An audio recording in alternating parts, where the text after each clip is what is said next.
कल जीएसटी का जो इंक्रीज़ हुआ है हर एक एसेंशियल कमोडिटीज़ के बारे में, उस चीज़ के बारे में मैं आप सबसे बात करना चाहता था। देखिए, इस मुल्क में 60% जो लोग हैं वो उनके लिए 2 वक्त की रोटी भी बनाना बहुत मुश्किल बनता है, क्योंकि जो पॉवर्टी है इस मुल्क में।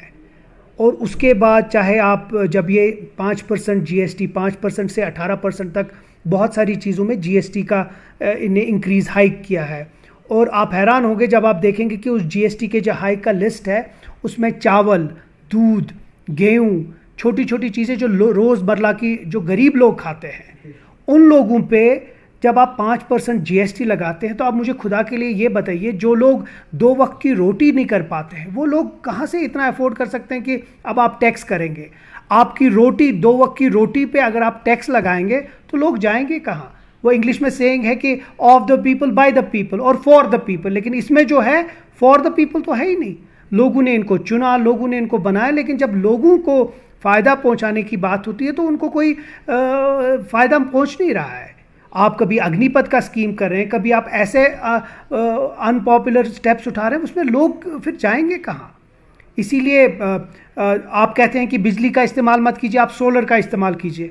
आपके सोलर्स पे भी टैक्स है 18%। आप बेड में, आज गरीब आदमी अस्पताल जाएगा, अस्पताल के बेड पे जीएसटी लगाया है। आपने छोटी छोटी चीज़ें जो रोज़मर्रा गरीब लोग यूज़ करते हैं उन लोगों पे जीएसटी लगाया, तो आप मुझे खुदा के लिए बताइए कि आम लोग और गरीब लोग जाएंगे तो जाएंगे कहाँ?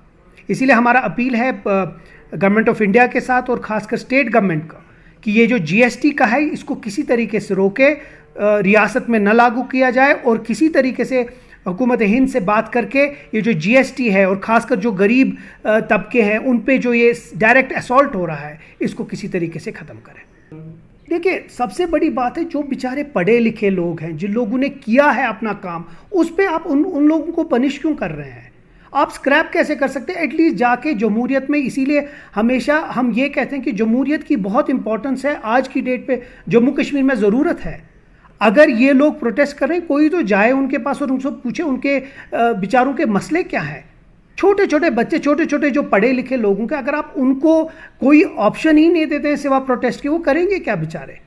इसीलिए हम बार बार कहते हैं यहाँ हुकूमत की ज़रूरत है, क्योंकि गवर्नर, इंतज़ामिया, उनको कोई भी जू से तू नहीं होती कि अगर आम लोग प्रोटेस्ट करते हैं और they have a genuine request, they have a genuine demand, उन लोगों तक पहुँचे। हम अपील करते हैं गवर्नमेंट से कि उनके पास जाके उनसे बात करें, और अगर उनके कोई डिमांड्स हैं उनको मीट करें, उनको बेचारों को प्रोटेस्ट पे मत रहने दीजिए।